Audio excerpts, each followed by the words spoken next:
The LG electric oven F19 error code indicates that the oven is not heating, specifically when it cannot reach its normal temperature of 150 degrees Fahrenheit. This error can occur due to a faulty igniter or a faulty oven temperature sensor. To fix the issue, one possible solution is to restart the oven by turning it off, unplugging the power cable, and allowing it to reset the control board for a few minutes before plugging it back in and turning it on to see if the issue has been resolved.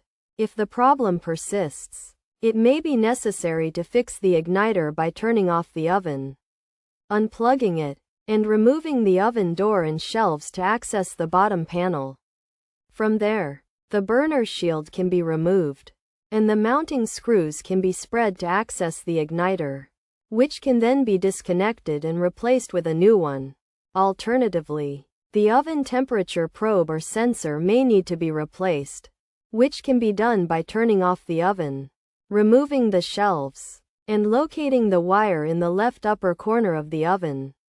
The wire can then be carefully pulled out to access the modular connector, which can be separated to allow the old temperature probe or sensor to be removed and replaced with a new one. After completing either of these fixes, the oven can be turned back on to see if the issue has been resolved.